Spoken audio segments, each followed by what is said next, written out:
Bueno, buenas tardes. Cuando me convidaron, aquí mi amiga de muchos años, Liliana, me dijo que iba a hablar en un panel, una mesa redonda en un congreso y que sería así un diálogo, ¿no? Una conversación. Y a mí me encanta, y lo digo siempre, y creo que es productivo, pensar en conversación, ¿no? Entonces pensé, ¿qué voy a decir a una gente? Primero me asusté, ¿no? Porque los psicoanalistas lo escuchan a uno, ¿no? Y lo escuchan justamente lo que uno no quiere decir, no quiere mostrar, o, en fin, esas cosas. Entonces es un público asustador. Y después pensé en qué podría hablarles, ¿no? Pusimos el tema de la crueldad. Yo tengo ese concepto, esa categoría, que es de las últimas cosas que he propuesto, pensar en la pedagogía de la crueldad, que es característica de nuestro tiempo. Y pensé también en quizás contarles, ¿no? Porque ahí Lili me empezó a decir, no, pero la gente te quiere mucho, hay muchas personas que te quieren. Un poco de qué camino, ¿no? ¿Qué es lo que yo sé del campo del psicoanálisis y de la psicología? Intenté estudiar bastante, no tengo una formación, pero desde antes de mi libro Las estructuras elementales de la violencia, en el que empiezo, cuando me encuentro con el tema de la violencia de género, de la violación, en el primer momento la violación de calle, después más tarde la violación de guerra, que es mi tema en realidad, mi especialidad es mucho más, no está dentro de la violencia doméstica, aunque es indispensable pensarla, pero yo vengo más de violaciones de calle entre personas anónimas y luego en situaciones de lo que llamo las nuevas formas de la guerra, o sea, el campo bélico en nuestro continente, pandillesco, sobre todo México y el Triángulo Norte de América Central, son más mis temas, ¿no? Pero antes, en un periodo anterior, como últimamente les llamo, mi reencarnación anterior, mi tesis doctoral en realidad fue, que es muy poco conocida, un libro que sale de esa tesis doctoral que defendí en 1984, o sea, es otra reencarnación, hace varias reencarnaciones, es el resultado de una época a la que le llamo mi antropología feliz, donde no me había encontrado con la violencia todavía. El tema de la violencia se encontraba totalmente fuera de mi horizonte en ese periodo en que voy como antropóloga, a observar lo que llamé en ese momento la etnopsicología, o sea, como una sociedad de culto, como una religión, tenía por detrás una teoría sobre la psique humana, sobre todo una teoría sobre la personalidad. Y ese es mi tema de tesis, que ahora fue un libro muy posterior a la tesis, que se llama Santos y Daimones, el politeísmo afrobrasilero y la tradición arquetipal en Occidente. Ese libro acaba de ser traducido y va a ser publicado en breve por Prometeo. Es un título, un libro anterior a los que se conocen acá en Argentina, que sí tienen la cuestión de la violencia en el centro. Entonces, en esa tesis, ahí empiezo yo con un diálogo con temas que son de la psicología, no del psicoanálisis, pero sí de la psicología analítica. Entonces, en ese texto, Santos y Daimones, armo lo que llamé en aquel momento, posterior a la tesis, pero con materiales, con datos que son de mi tesis, le llamo una exegesis recíproca. Y también ahí sucede mi primer cruce con Lacan, mi primer encuentro con Lacan, muy breve, porque en ese momento voy exegesis recíproca significa que como antropóloga, o sea, como alguien que está detrás de las bambalinas, voy a armar un diálogo entre una teoría de la personalidad y una teoría de la psique, de la psique como un teatro, y otra teoría de la psique, una africana y luego africana en Brasil, y ya varios autores Frobenius, por ejemplo, a quien cito ahí, va a hablar de cómo el panteón de los dioses, de las divinidades, más que dioses, de las divinidades en África, en el mundo yorubá, tiene enormes similitudes con el panteón griego y con la manera en que los griegos usaban a las divinidades del panteón, y ahí voy a partir de ahí, y voy a armar como antropóloga una conversación, cómo se hacen, cada uno hace una exégesis del otro, en una conversación armada por mí, entre esa tradición de la psique, esa descripción del teatro de la psique, y la tradición arquetipal, la tradición de las imágenes, y ahí es distinto al freudismo y al lacanismo, no sé cómo le llaman, al lacanianismo, porque no es la tradición de la palabra, no es un análisis del discurso verbal, sino que es lo dicho está dicho en imágenes.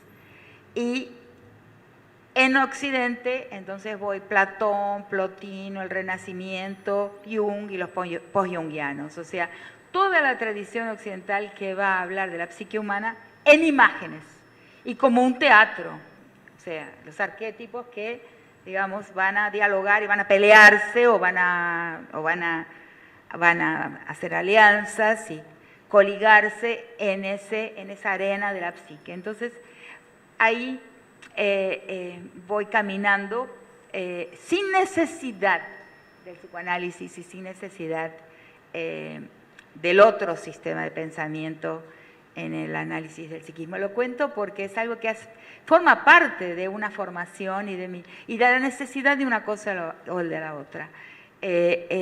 Cuando necesito hablar de la crueldad, cuando necesito hablar de la violencia, ahí sí se hace imprescindible empezar a leer con más profundidad, de forma sistemática, a autores, y a Freud y a Lacan, sobre todo a Lacan, cuando voy al abuso sexual, a la toma del cuerpo del otro sin su consentimiento. Es curioso cómo eso pasa, porque como antropóloga voy buscando qué recursos, ¿no? El discurso del análisis del psiquismo me va a dar recursos para lo que quiero entender, o sea, forma muy libre.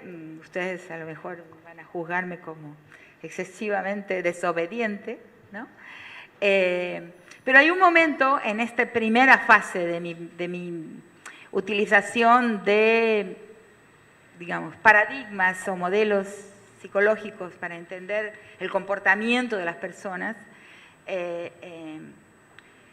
me encuentro con Lacan, y no tuve tiempo, iba a traer el libro porque ahí lo cito, creo que es en la introducción del seminario 7, donde dice que hay un mundo, existe una sociedad, ustedes posiblemente lo recuerden, en donde puede ocurrir una pluralidad de deseos, donde la formatación por el monoteísmo no ha hecho su impacto y es posible encontrar la posibilidad de una pluralidad de deseos.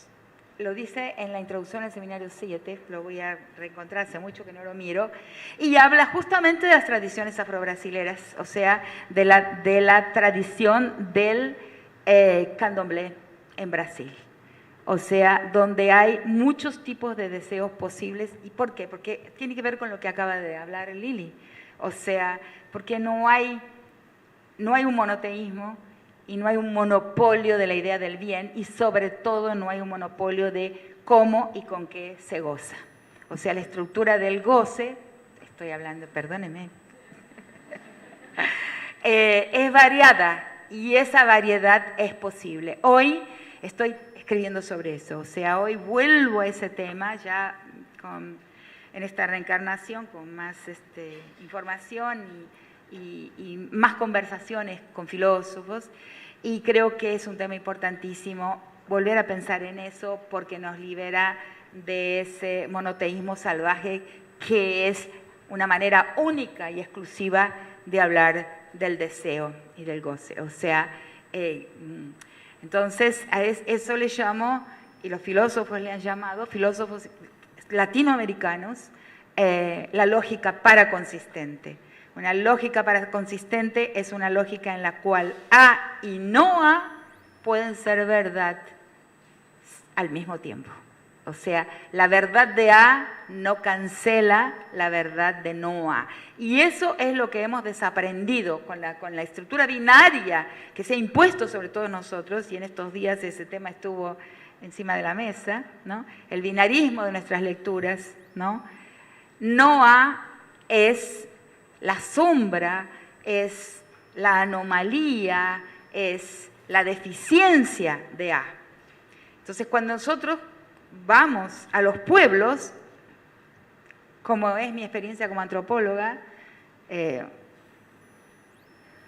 nos encontramos con una lógica trágica, ¿no? Lo que en Occidente se llamaría la posibilidad de lo trágico, que es en realidad, para un autor que he leído hace muchos años, inspirada por una alumna, que no repasé mi bibliografía, pero Clement, ¿cómo se llama?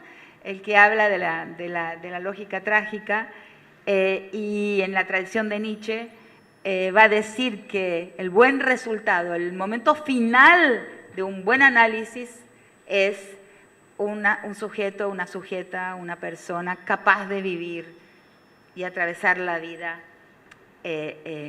sentada en esa incomodidad, en esa falta de resolución, en esa inestabilidad, en ese piso que se mueve, que es el espíritu trágico, o sea, aceptar verdades contradictorias. Algo que es muy difícil, y acabo de comprobar en mi fin de mi luna de miel, de mi regreso a la Argentina, que en la Argentina muy especialmente eso es extremadamente difícil. O sea, lo que tendríamos que ver es si una civilización psi, como es la civilización de nuestro país, o sea, donde el psicoanálisis, sobre todo en las capas medias, pero no solamente, ha hecho un impacto tan fuerte, ¿cuál es la correlación entre esa civilización psi y el pensamiento binario? O sea, la extrema dificultad de aceptar la existencia de más de una forma del goce, de más de una forma del bien, y de un mundo no binario, que es el mundo del uno. El mundo binario es el mundo del uno, el mundo de la modernidad inclusive. La modernidad cuando descubre lo normal. O sea, la idea de normalidad es lo peor que le puede haber ocurrido a la historia humana, ¿cierto? Porque cuando emerge y se consolida la idea de lo modal, o sea, de lo normal, ¿no?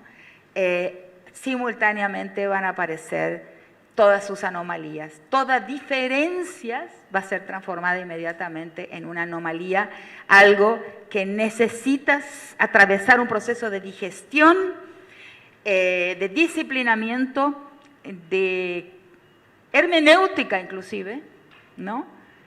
Para su comprensión a partir de un equivalente universal, a partir de una grilla de procesamiento digestivo, en lo cual puede convivir o puede formar parte por un camino de mediaciones complejas con lo normal, con la normalidad, ¿no? Con el bien normal, con la belleza normal, con el organismo normal, con la inteligencia normal, con el color normal, con el género universal y normal, que es ese sujeto blanco, masculino, propietario, letrado, y ahí el feminismo clásico dice heterosexual. Yo no. Yo digo paterfamilias. Me parece mucho más adecuado porque sobre la sexualidad de ese sujeto sabemos muy poco y la verdad nos interesa poco, pero sí que puede encarnar el sujeto dueño, ¿no?, de un universo, dueño de unas personas, ¿no?, dueño de las personas sujetadas a su imperio moral, ¿no? Bueno, entonces, solo para contar ese camino, pero en ese camino, claro, me encuentro con una sociedad en que personas en que el panteón servía para hablar de cómo era la cabeza de esa persona. Además, reducido a la individualidad más extrema, digamos. En mi caso, si tienen curiosidad, yo soy hija de Yansan, que es una personalidad del panteón afro-brasilero que es fanática por la justicia, o sea, tiene una espada en la mano, tiene un valor, va a cualquier lugar sin asustarse y es violenta, extremadamente violenta. Entonces, la persona que tiene ese santo, cualquier orilla lo sabe, ese es el dueño de mi casa, yo tengo que cuidarme, tengo que apegarme a otros orillas que van a contrarrestar, que van a domesticar un poco, van a complementar, todo un lenguaje de adaptación social, ¿sí?, de ayuda para poder convivir con las otras personas que tienen otros orishas, otros gozos, otras maneras de manifestarse. Y la psique es un teatro donde estos seres conversan, se pelean, se amigan, se seducen, de todo, en la psique individual. Es un universo, un lenguaje extremadamente sofisticado que viene de una tradición negra, africana, extremadamente inteligente y que hasta hoy me ayuda en muchas situaciones, ¿no? Pero, digamos, ahí hay paz. O sea, hasta el momento donde realicé mi investigación, que terminó muchos años atrás, era un ambiente muy poco violento, porque hay una administración, las personas son dotadas de un vocabulario a partir del cual pueden conocerse, pueden espejarse, pueden tener frente a sí un espejo y pueden dialogar con los otros también basada de una forma que se apoya en la idea de un pluralismo. O sea, somos diferentes. La diferencia es posible sin trauma, ¿sí? La diferencia es posible sin imposición de una digestión, como decía antes. No es el mundo del 1, pero es el mundo del 2, del 3, del 4, sin necesidad de que esas diferencias encuentren un procesamiento hacia el 1. Okay. Entonces, eso pasa, defiendo mi tesis, se le agrega a mi manera de resolver la vida y me encuentro con la violencia. Entonces me encuentro con el problema de la violación en Brasilia y empieza lo que relato en las estructuras elementales de la violencia. Y empiezo ahí sí a estudiar un poco de psicoanálisis para entender qué es esa toma. O sea, y ahí me voy a encontrar con un problema, un tema que también creo quizás anoté aquí algunos temas que puedan interesar a una platea de psicoanalistas formados o en formación. Y es el tema de los universales, ¿no? Que es dentro de una de las grandes discusiones entre el psicoanálisis y la antropología, es sobre la universalidad del Edipo, o sea, del tránsito, ¿no? Hacia el sujeto, o sea, el tránsito, la función materna, la función paterna, cómo están expresadas en los mitos, y a eso me dedico en varios de los textos de las estructuras elementales, o sea, y ahí sí, otro diálogo, otra exégesis recíproca entre algunos mitos de origen de sociedades tribales y el psicoanálisis, ¿no? Y llego a ver, y eso puedo contárselo rápidamente hoy, el psicoanálisis como un mito más, ¿no? Como un mito más. Por ejemplo, lo que queda en mis conferencias de hoy, de todo aquel análisis, que es el análisis que está en las estructuras elementales, son fundamentalmente dos temas, ¿no? Uno, el de la flauta barulla, que gracias a un tema de una casa de iniciación masculina en una sociedad de Nueva Guinea, como relatada por Godelier, finalmente entiendo la obscura frase de Lacan de que la mujer es el falo, pero el hombre lo tiene. Oscuro y opaco e inaccesible para una común mortal como yo, que era antropóloga, ¿no? Pero me encuentro con el siguiente mito, ¿no? Después de 25 años de Godelier, ir a estudiar entre los baruyas, ya en Nueva Guinea, frecuentarlos, escribir libros, en fin, tener una gran información sobre esa sociedad, los hombres, un día llega de visita para continuar, ¿no?, con su comprensión de ese mundo tan distante al de él, y los hombres, los ancianos barullas, los adultos mayores los llevan, los citan a la casa de los hombres, que es la casa de la iniciación masculina en muchísimas sociedades tribales de África, de Nueva Guinea y de nuestro continente. Lo convidan y le dicen que tienen que revelarle algo que nunca le habían contado, o sea, que no le habían revelado, y que se siente mal por la infidelidad, falta de lealtad con su antropólogo preferido, y que él había sido tan constante en visitarlos e intentar entenderlos, pero que al antropólogo le falta un dato fundamental. Entonces, en la casa de iniciación masculina, en muchísimas sociedades del planeta, que son tribales y que tienen esa casa de los hombres, hacen un tránsito complejo a través del cual pasan a ser hombres, son recibidos de adulto masculino, como una titulación. Siempre hay en esas casas un instrumento musical, que es de dos tipos. En algunas es una flauta y en otras es un tamborcito que se autopercute, que es una matraquita que tiene dos bolitas y que se usa en carnaval, inclusive, que se percute a sí misma. Entonces, en la casa de los Barulla era una flauta. Entonces le dice, mire, nosotros tenemos la flauta, que es el objeto más importante de nuestra cultura, de nuestra civilización, de lo que somos, de lo que es un Barulla. Y nosotros los hombres la cuidamos año tras año, la celebramos, salimos con ella en el momento de nuestra iniciación frente a la sociedad, pero tenemos que confesarle que la flauta en realidad es de las mujeres, porque ellas la inventaron, pero la cuidaban mal, la cuidaban muy mal. Por ejemplo, la dejaban abandonada entre la sangre menstrual, no merecían ellas, ¿no?, tener la flauta. Entonces nosotros conspiramos y un día entramos al recinto donde estaba la flauta mal cuidada y se la robamos y nos la trajimos a la casa de los hombres. Chao, entendí Lacan. ¿No? Porque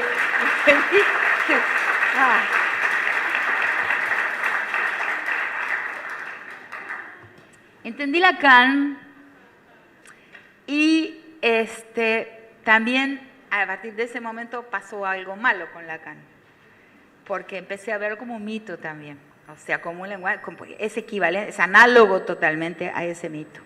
O sea, empecé por el camino de ver la universalidad, que es algo también muy costoso para la antropología. La antropología es relativista, no piensa en términos de universales, pero a partir de ahí empiezo a pensar seriamente en que en el campo del género y la sexualidad, a pesar de diferencias muy, muy grandes, existen sí universales, que hay una estructura que posiblemente sea justamente la estructura de la transición edípica, a pesar del gran debate que existió entre Malinowski y, tendría que haber repasado mi bibliografía de hace años, Jones, un gran amigo de Freud, ¿no? Jones, un gran discípulo, un gran seguidor, Ernest Jones. Bien, recordé. Entonces, hay un gran debate ahí, al cual va a mediar después un gran antropólogo psicológico llamado Melford Spiro, en si la triangulación edípica y la transición edípica es universal o no es. Entonces, en este campo yo creo que en las cuestiones de la sexualidad y de lo que llamamos género, hay sí universales a pesar de las extraordinarias diferencias. De la flauta puede decirse universal. Las diferencias son muy, muy grandes. Por ejemplo, otra sociedad de Nueva Guinea, relatada por un autor llamado Hart, también son lecturas, se llama The Guardians of the Flutes. El libro no está traducido al español, pero The Guardians of the Flutes, los guardianes de las flautas.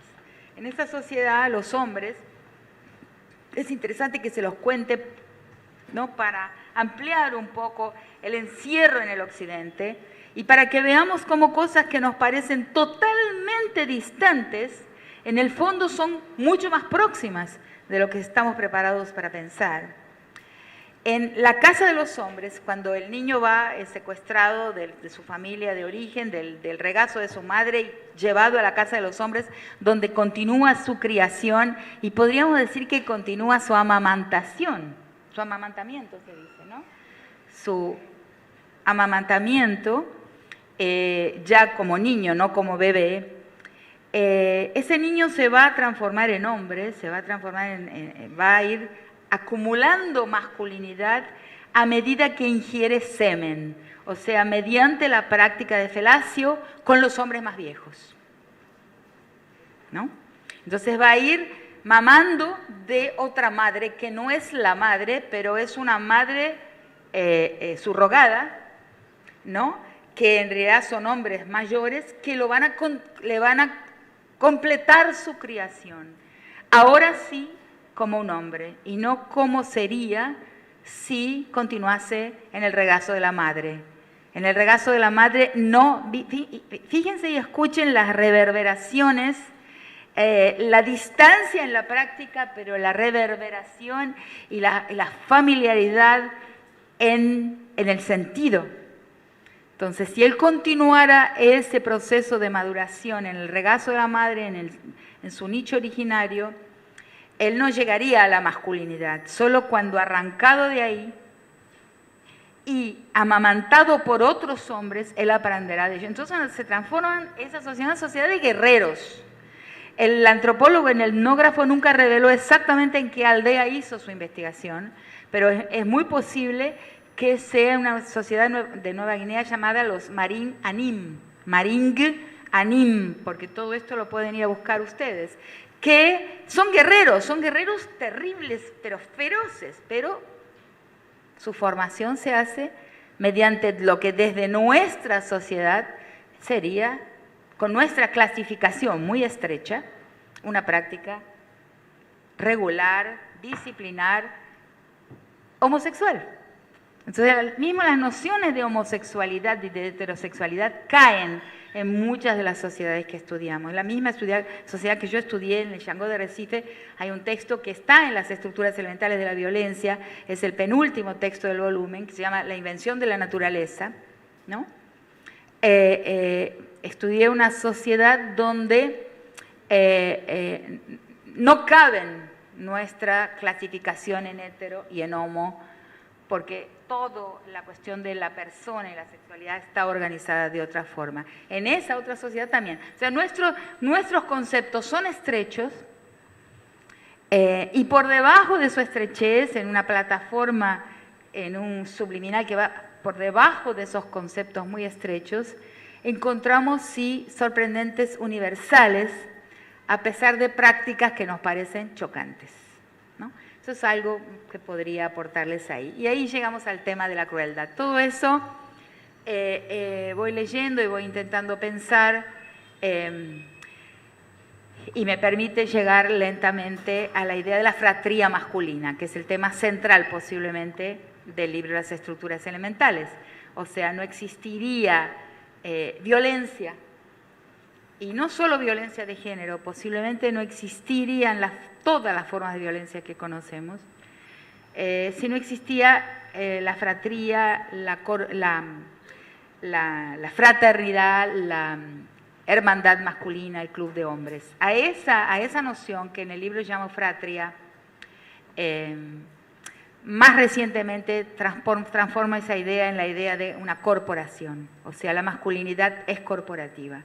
Por dos razones básicas, ¿no? Primera, que el valor supremo de toda corporación es la lealtad corporativa.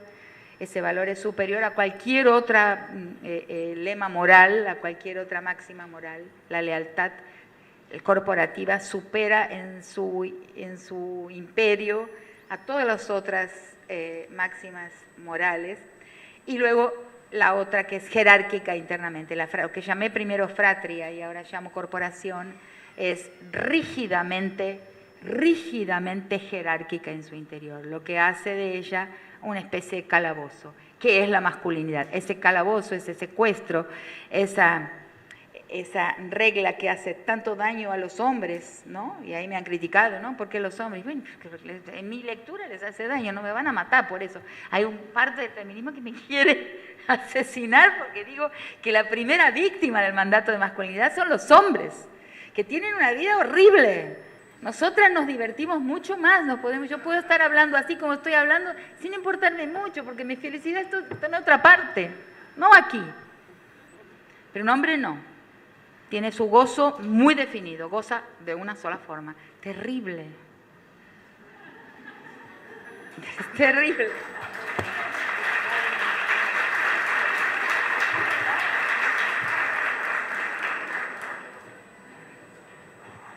Entonces ahí voy entendiendo esta cuestión corporativa y cómo si pudiéramos, digamos, lo que respondiendo a una platea como esta, un día alguien me pregunta, ¿cómo podemos parar con esta guerra? ¿No? Una guerra, las pandillas en Colombia, pagadas en Buenaventura, en la costa pacífica, que son pagadas por las grandes corporaciones, que quieren construir en las tierras que habitan por derecho constitucional, entonces pagan a pandillas para que empleen formas de crueldad extrema y la gente entonces se vaya, deje las tierras, las inmobiliarias ocupan las tierras, construyen hoteles, construyen puertos y no hay... ¿Cómo se para este mal, que es un cáncer? Y nunca se me había ocurrido, porque yo analizo, pero no soy futuróloga, o sea, ¿cómo se para? Entonces, ahí mismo, adelante del público, me pongo a pensar, bueno, yo veo una única salida para parar esta guerra, que no la van a pagar, no hay voluntad política, no hay leyes que la puedan parar, no hay aplicadores de leyes capaces de pararla, solamente desmontando el mandato de masculinidad. Y cuando lo digo, me voy dando cuenta que desmontar el mandato de masculinidad es una de las llaves de un futuro diferente. Para hombres y mujeres, cuidado. No es un problema de los hombres y de las mujeres, es un problema del mundo, o sea, para todos, todes, todas y todos. Para todos, desmontar el mandato de masculinidad que formatea y coloca a la mano el recurso bélico, o sea, el recurso que todos los tipos de guerras reclutan para la muerte, ¿no? Que no significa dejar de tener hombres, entiéndaseme bien, es lo que se monta encima, ¿no? ¿Será de la función paterna necesaria? Eso les pregunto a ustedes. ¿Será que no hay salida para la función paterna que no sea formatear hombres hechos por un mandato de masculinidad que es bélico, que es casi inevitablemente bélico? Esa es una pregunta, Entonces, de ahí lentamente, no tengo tiempo de hacer todo el trayecto, pero ahí llego también a la idea de que no quería dejar terminar sin presentarse de la manera en que la pensé, que no es la manera en que es citada, ¿no? Porque es el otro tema del presente. En estos días en que fui tremendamente linchada y atacada por algo que no dije, que no afirmé, que me di cuenta de que estamos padeciendo un síndrome del cerebro Tweety. El cerebro Tweety es el cerebro formateado por el Twitter. O sea, es un cerebro formateado para que en él no quepa más que 2 líneas. O sea, entonces si uno necesita decir que alguien dijo algo, tiene que decirlo en 2 líneas. No puede nuanzarlo, no puede contextualizarlo, nada. Es un mal muy grande. Entonces, esta categoría, la pedagogía de la crueldad, ha sido muchas veces citada por ese cerebro Tweety. Entonces habla de la maldad, de que las cosas crueles, cuántas cosas crueles. No significa eso. Para mí la pedagogía de la crueldad es un concepto que viene de mi comprensión de la mentalidad perversa, o sea, de la estructura. Yo sé que corrígime vos, cuando se habla de estructura de personalidad, hablamos de la estructura de personalidad no como patología, sino como estructura, la esquizofrénica, la neurótica, obsesiva, mía, nuestra. Quien está acá y no tiene esa, no hay una estructura de personalidad psicopática. No está en la listita, pero debería estar. Debería estar porque lo que yo pienso es que que la agenda y la programación hecha por los medios, en fin, la programación la formatación a que estamos siendo sometidos es la programación, el modelado de nuestra estructura de personalidad como una estructura de personalidad psicopática. O sea, ¿qué quiere decir? No vincular. Entonces, de ahí sale mi idea de la pedagogía de la crueldad. ¿Por qué? Porque es la que nos enseña a transformar la vida en cosa. ¿Qué es un psicópata? Es alguien sin vincularidad, o sea, que no puede realmente, que tiene un límite ahí raro, para ver al otro como otro. Tiene que ver con lo que vos hablaste. Como un otro plenamente humano y dotado de un deseo, otro, ¿no? Y también así a la naturaleza, ¿no? A las cosas vivas en general, les llamamos cosas. Y cuando estaba conversando estos días y pensaba en el objeto A, ¿no? Hasta el psicoanálisis, cuidado, que va a ya proclamar ese otro, ese prójimo, como un objeto. Ahí creo que el psicoanálisis debe autoescucharse también, ¿no? No es objeto, ¿no? Hay un problema ahí, me fui dando cuenta en esta formulación, ¿no? Es prójimo. O sea, ven cómo nuestra civilización, quizás no la nuestra afortunadamente, porque yo soy crítica de la colonialidad y pretendo con mis prácticas y con mi manera de ser y mi deseo también desprogramarme en la medida, desvestirme, identificar en mí lo colonial, lo eurocéntrico, porque eurocéntrico y racista son sinónimos. El racismo es de los cuerpos y el eurocentrismo es de los saberes y productos de esos cuerpos. Entonces, sí encuentro en el mito psicoanalítico un gran hallazgo porque va a tener enorme sintonía con otros mitos del mundo. O sea, no es necesariamente eurocéntrico, sí es el camino occidental para hablar de un mito de origen. Pero los otros días, justo hace muy poquito, me di cuenta de que también el psicoanálisis habla del deseo en términos de objetos. Objetual. Sí, lo hace. Entonces, no. Bueno, después. Entonces, bueno, voy a terminar ya. Entonces, la pedagogía de la crueldad es todo lo que nos programa. Voy a terminar y así hablamos. Es todo lo que nos programa y modela nuestra personalidad para tallarla de la forma en que el capital necesita hoy, que es una personalidad capacitada para lidiar con cosas y para ver la vida como cosa, la naturaleza, el medio ambiente y las personas. La cosificación es lo que necesita el capital. Lo ha hecho desde la conquista hasta ahora, la cosificación del mundo. Todorov lo explica, Dussel lo explica, los relatos filosóficos y críticos sobre el proceso de conquista y colonización van mostrando que ese que llega, que no era un español porque España no existía, ¿no?, pero que llega a nuestras costas, estos barquitos de así, ellos van a ver todo lo que ven, no en el primer instante, pero inmediatamente después como cosa objetable, objetuable, ¿cómo se diría? O sea, gozable y sustraíble y llevable. Entonces, esa cosificación del mundo comienza con la formatación de Europa, o sea, formatea Europa, que tampoco existía en ese momento como tal, y una España que no existía como tal porque estaba en proceso de finalización de la conquista de la península. En 1492 llega Castilla al Mediterráneo, llega a la punta sur y el mismo año continúa por el lado de acá, una conquista en secuencia continua, sin fin de la continuidad y contigüidad.